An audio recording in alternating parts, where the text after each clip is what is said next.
Hello everyone, कैसे आप सब। मैं हूं आपका होस्ट शेफ धीरज और आज इस वीडियो में हम लोग बात करने वाले हैं हमारे एग्जीक्यूटिव शेफ रिज्यूम्स के बारे में कि एक एग्जीक्यूटिव शेफ का रिज्यूम या फिर एक सीनियर मैनेजर का रिज्यूम, हेड शेफ का रिज्यूम कैसा होता है। आप लोगों को पता है कि हमारी रिज्यूम राइटिंग की भी सर्विसेज हैं जिसमें कि हम लोग हर प्रकार के रिज्यूम राइट करते हैं, तो आप भी हमको कांटेक्ट कर सकते हैं। नीचे व्हाट्सएप का नंबर है, लिंक्स हैं, वहां पे जाके आप हमको अप्रोच कर सकते हैं। अब अगर मैं बात करूं कि भाई एक एग्जीक्यूटिव शेफ, एक हेड शेफ का रिज्यूम बनाना है तो जो बेसिक चीज़ें होती हैं तो वो तो उसको लिखनी ही होंगी। जैसे उसका नाम हो गया, उसकी ईमेल आईडी हो गया, ठीक है, उसका एड्रेस हो गया, मोबाइल नंबर हो गया, उसके पास जितना भी एक्सपीरियंस है, जो भी उसके पास 8 साल 10 साल 12 साल का एक्सपीरियंस है, पूरा लिखना पड़ेगा।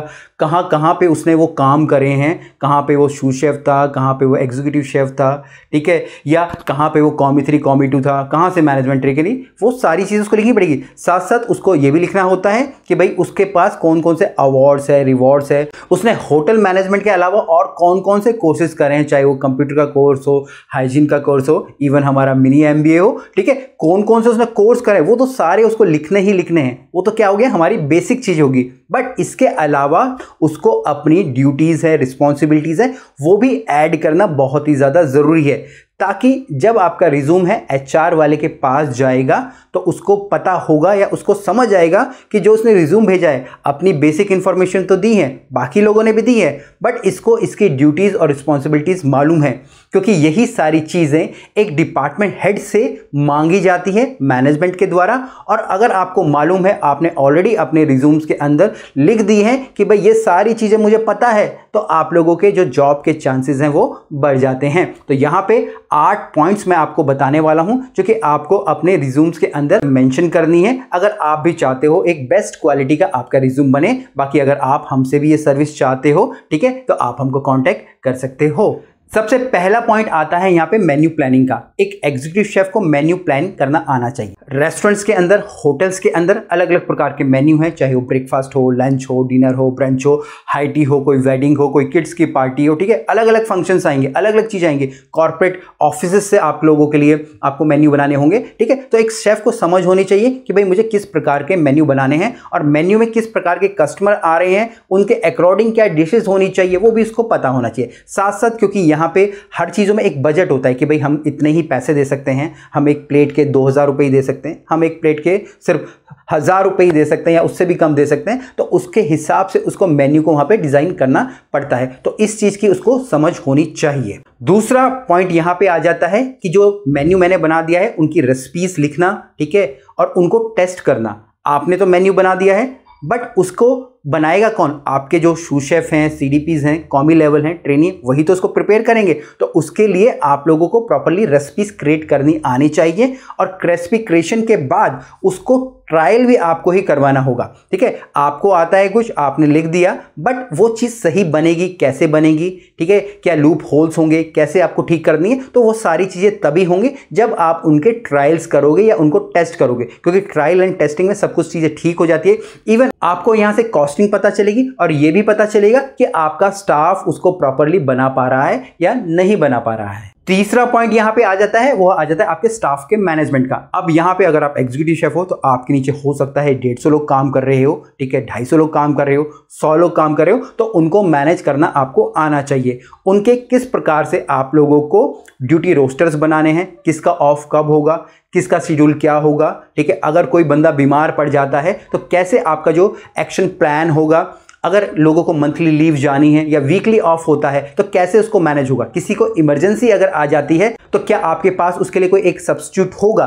ठीक है। ये सारी की सारी चीजें हमारे स्टाफ के मैनेजमेंट के अंदर आ जाती हैं और यहाँ पे शेफ ये काम कर रहा होता है, बट यहाँ पे कहीं ना कहीं HR की जो पॉलिसीज होती है उसका पार्ट भी इंक्लूड हो जाता है, क्योंकि यहाँ पे आपकी मंथली लीव भी होंगी, आपकी ईयरली लीव भी होंगी, CL होगा, PL होगा, SL होगा, ठीक है। तो उन सब को भी आपको समझना पड़ता है, तभी जाके आपके स्टाफ का जो मैनेजमेंट प्रॉपर आपका हो पाता है। चौथा पॉइंट यहां पे आता है, वो है आपके इन्वेंट्री मैनेजमेंट का। इन्वेंट्री मैनेजमेंट का मतलब है कि आप जो भी रॉ मटेरियल यूज कर रहे हो या ऑर्डर कर रहे हो, कितना ऑर्डर करना है, अकॉर्डिंग कि आपकी कितनी सेल चल रही है, ताकि आपका सामान भी वेस्ट ना हो। उनकी कॉस्टिंग क्या है, कहीं आप सेम सामान महंगा तो नहीं खरीद रहे हो, आपका सामान वेस्ट तो नहीं हो रहा, आपके आइटम्स एक्सपायर तो नहीं हो रहे, क्योंकि ये कहीं ना कहीं आपकी कॉस्ट से इन्वॉल्व है और कॉस्ट का मतलब होता है पैसा। तो आपको इन्वेंट्री को मैनेज करना अच्छे से आना चाहिए, ताकि आपका जो स्टाफ है उसको प्रॉपर्ली यूटिलाइज कर पाए आपकी इन्वेंट्री को, और किसी भी प्रकार की वेस्टेजेस वहां पे ना हो। अब हम लोग 5वें पॉइंट पे आ गए हैं, जो कि हमारी है बजटिंग एंड कॉस्ट कंट्रोल। पहले मैं कॉस्ट कंट्रोल लूंगा।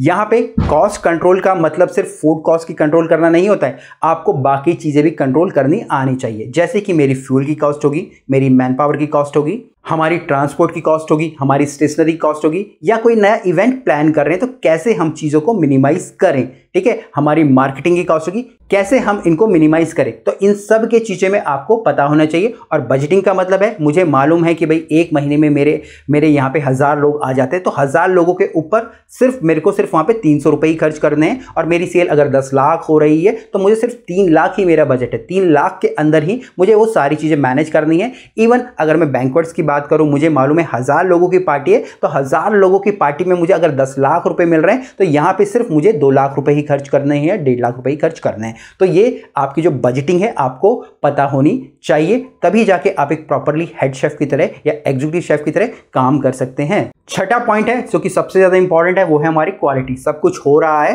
बट यहाँ पे लास्ट में फूड ही आ जाता है, क्योंकि फूड ही है यहाँ पे जिसके लिए हम लोग काम करें। तो फूड की आपकी क्वालिटी होगी, ठीक है, चाहे उसका टेस्ट हो गया, उसकी प्रेजेंटेशन होगी, ठीक है, आप लोगों के बुफे हो गया, होटल के अंदर कहीं पे कोई पार्टी चल रही है, किस प्रकार से आप प्रेजेंट कर रहे हैं, वो सारी की सारी A1 क्वालिटी होनी चाहिए। क्योंकि अगर यहाँ पे क्वालिटी अच्छी नहीं होगी तो जो कस्टमर है दोबारा से आपके पास नहीं आएगा, और कहीं ना कहीं आपसे वो कट जाएगा। तो ये भी रिस्पॉन्सिबिलिटी बनती है हमारे एग्जीक्यूटिव शेफ की, कि वो अपने खाने की क्वालिटी को ध्यान रखे, चाहे उसका टेस्ट हो, चाहे उसकी प्रेजेंटेशन हो, पूरी की पूरी। खाना किचन से लेके कहाँ पे आपके गेस्ट की टेबल तक जाने पर बिल्कुल रिस्पॉन्सिबिलिटी शेफ की होती है। इवन अगर मैं किचन बोल रहा हूं, और किचन में मैं जो बैकएंड बोल रहा हूं कि भाई स्टोर से आ रहा है या स्टोर वेंडर से आ रहा है, तो वहां से भी रिस्पॉन्सिबिलिटी हमारी शेफ की हो जाती है कि वो कैसे उस चीज की क्वालिटीज को चेक कर रही हैं। यहां पे रॉ मटेरियल भी हमारा इंपॉर्टेंट हो जाता है। 7वें पॉइंट पे हम लोग आ गए हैं, जो कि हमारी हेल्थ एंड सेफ्टी। फूड बहुत ही इंपॉर्टेंट है, ठीक है, और यहां पे हेल्थ और सेफ्टी का ध्यान भी हमको रखना है।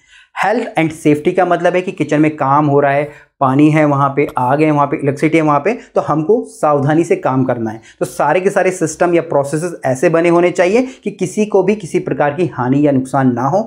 सेम यहाँ पे हम लोग हैसअप की भी बात करेंगे, ठीक है, जो कि हमारी फूड सेफ्टी के अंदर आता है। हमको ऐसा खाना कस्टमर को सर्व नहीं करना है जिससे कि वो बीमार पड़े, या अगर हम लोग प्रॉपरली जो हमारे हैसअप के सिस्टम है, हमारे फीफो है, हमारे लीफो है, या बहुत सारी चीज़ें हमारी फूड सेफ्टी के अंदर हो जाती है, अगर हम लोग वो फॉलो नहीं कर रहे होते हैं तो हमारे कस्टमर बीमार होते हैं। इवन यहां पे अथॉरिटीज के द्वारा चेकिंग भी की जाती है आपके होटल्स की, कि आप लोग सही ढंग से अपने होटल्स को रन कर रहे हैं या नहीं कर रहे हैं। तो ये भी रिस्पॉन्सिबिलिटी हमारे एग्जीक्यूटिव शेफ की बनती है कि वो हेल्थ एंड सेफ्टी का प्रॉपरली ध्यान रखें। हेल्थ दोनों की है यहाँ पे, चाहे आपका गेस्ट हो या फिर आपके खुद के एम्प्लॉयज हो। एम्प्लॉय की ग्रूमिंग से लेके कस्टमर की हेल्थ तक का जो शेफ को वहां पे ध्यान रखना पड़ता है। सबसे लास्ट पॉइंट पे हम लोग आ गए हैं, जो कि है मेरा कस्टमर सर्टिफिकेशन। सब कुछ हो गया है, ठीक है, तो लास्ट में जो कस्टमर के फीडबैक है वो भी मायने रखते हैं।